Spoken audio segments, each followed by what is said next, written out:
Wow, Captain English, we've landed. But looking at this map, Malaysia looks split in two.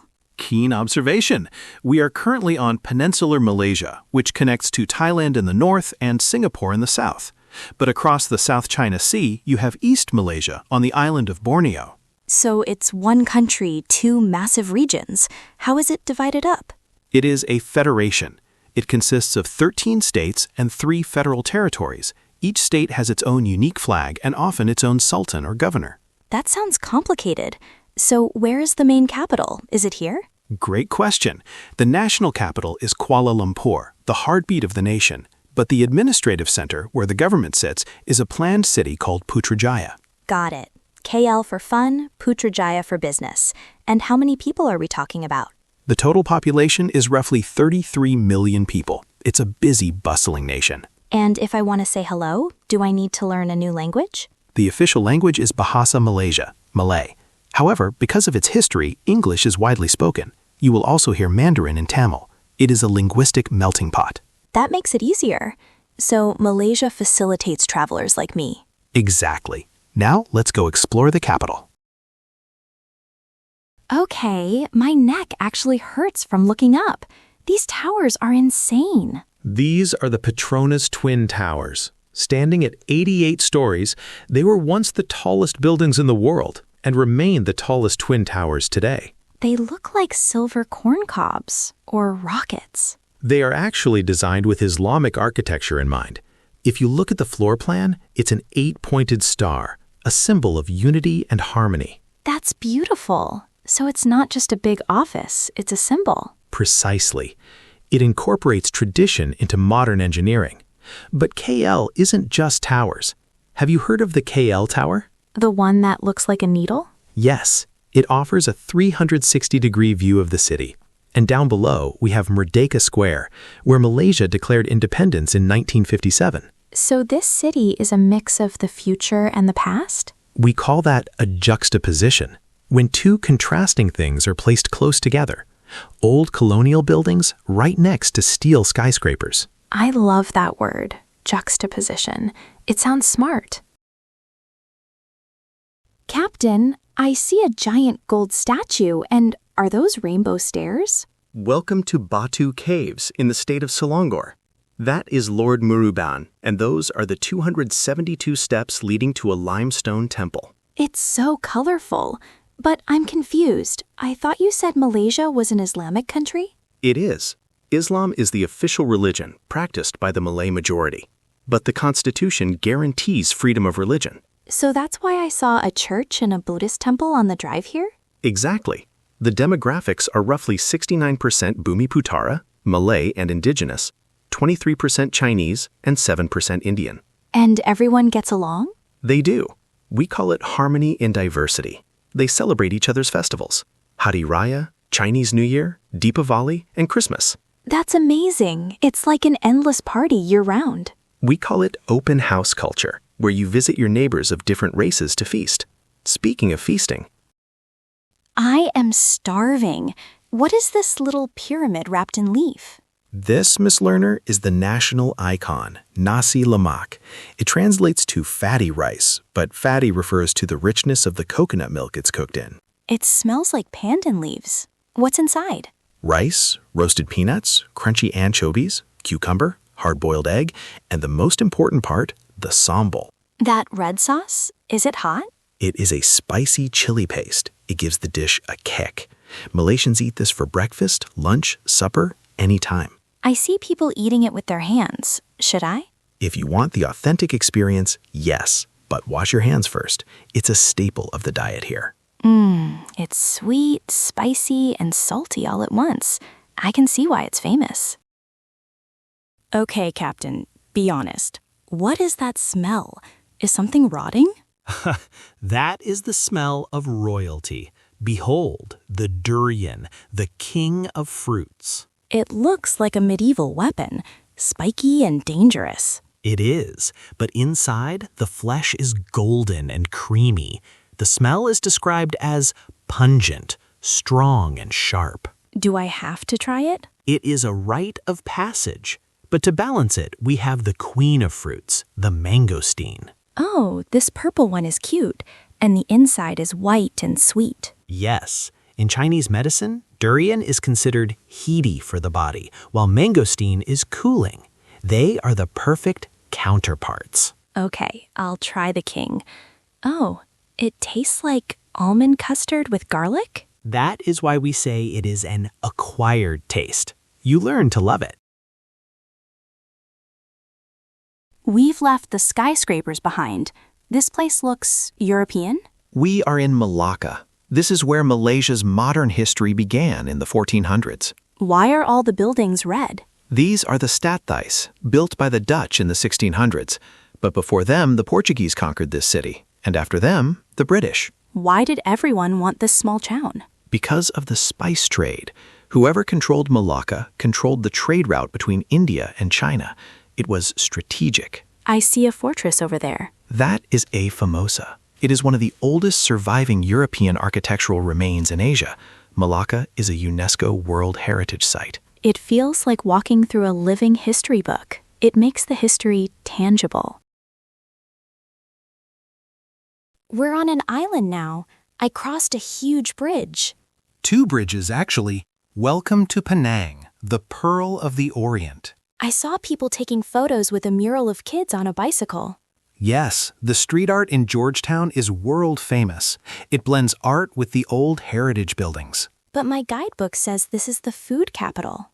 Correct. We are going to eat char kway teow, flat noodles stir-fried over high heat with prawns and cockles. And laksa? I've heard of Penang laksa. Assam laksa. It's a sour, fish-based broth with tamarind. It was voted one of the world's best foods. So Penang is art for the eyes and art for the stomach? A perfect summary. The food here is a culinary masterpiece. We're heading south again. Is that Singapore across the water? Yes, we are in the state of Johor. It is the southern gateway to the mainland. It looks very developed, too. Johor is distinct. It has its own powerful sultan and even its own army. It's a hub for logistics and tourism. I saw a sign for Legoland. Can we go? Absolutely. It's the first international theme park in Malaysia. Johor is also famous for Desaru Coast, beautiful beaches. So it's a mix of business and fun? Yes, it facilitates the connection between Malaysia and the global economy via Singapore. Captain, I'm actually cold. I need a jacket. Enjoy the breeze. We are in the Cameron Highlands in the state of Pahang. It looks like the English countryside. Is that tea? Yes, this is the center of Malaysia's agriculture. The cool climate is perfect for growing tea, strawberries, and vegetables. I want to have tea and scones here. It is a popular respite, a break from the tropical heat of the lowlands. Does Pahang have anything else? It is the largest state. It also hosts Taman Negara, a 130-million-year-old rainforest, older than the Amazon. From tea parties to jungle trekking, that's quite a range. We took a plane again? Where are we? We have crossed the South China Sea to East Malaysia on Borneo Island. These are the states of Sabah and Sarawak. This feels wilder, more nature. It is. Sabah is home to Mount Kinabalu, the highest peak in Southeast Asia. Climbers come from all over the world. And I really want to see an orangutan. Then we go to the Sepulak Rehabilitation Center. We must respect them. They are endangered. What about the people here? Sarawak is known as the land of the hornbills. There are dozens of indigenous tribes, like the Iban, who used to be headhunters. Headhunters? Really? In the past, now they are famous for their hospitality in longhouses, communal homes where whole villages live under one roof. It's our last night, Captain. I'm sad to leave. Then let's end it the Malaysian way, at a mamak stall. It's midnight, but this place is packed. Mamak stalls are open 24/7. It is where Malays, Chinese, and Indians all sit together to watch football and talk. What is that man doing with the tea? He's throwing it. He is pulling the tea. It's called teh tarik. The pulling cools it down and makes it frothy. It's delicious, sweet and creamy. So, Miss Lerner, what is your verdict on Malaysia? It's a vibrant mosaic. The food, the races, the nature, it all fits together perfectly. Excellent use of the idiom. You are ready for the next adventure. Where to? Pack your bags. We're going to the land of smiles, Thailand.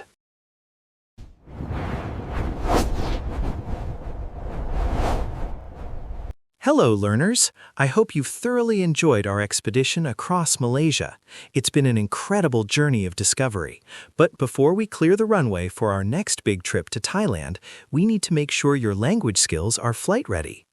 To build yourself strong in English, we're going to review our 3 core mission objectives from this leg of the tour. We'll be identifying the essential nouns, mastering the key action verbs, and locking in those strategic phrases that make you sound like a true global citizen.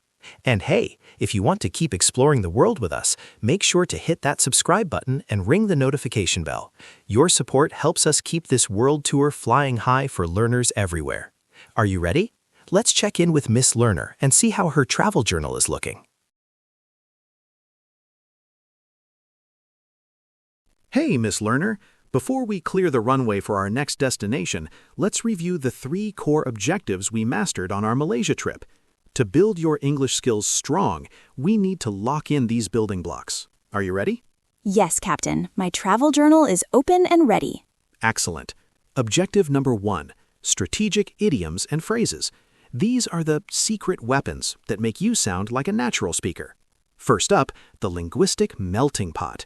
Just like a delicious stew, this describes how Malay, English, Mandarin, and Tamil all blend together to make one unique conversation here. It's like everyone has a superpower for speaking. Exactly. And because all those different cultures and religions live together so peacefully, we call that harmony in diversity. It's the secret ingredient that makes this country shine. Now, remember that nasi lemak we had at the roadside stall?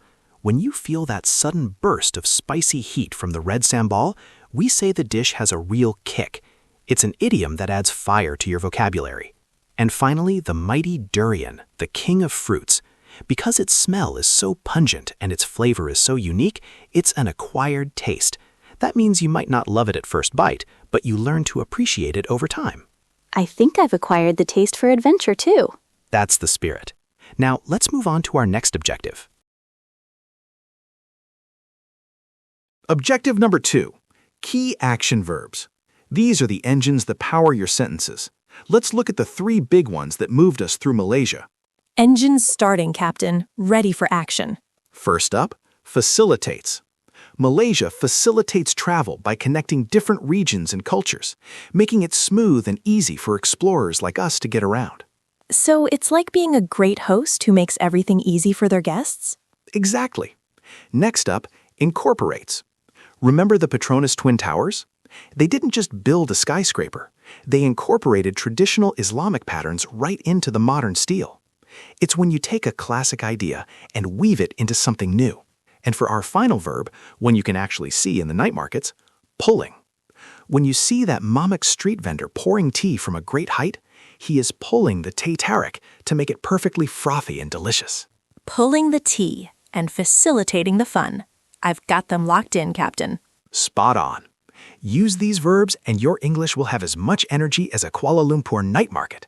Now, are you ready for our final objective? Final mission objective, essential nouns and descriptors. These are the building blocks and the paintbrushes of your language. They allow you to describe the world with superhero precision. Ready to finish the set, Captain. What's first on the list? First, the big picture. Malaysia is a federation. This noun describes how 13 unique states and 3 territories are united under one system.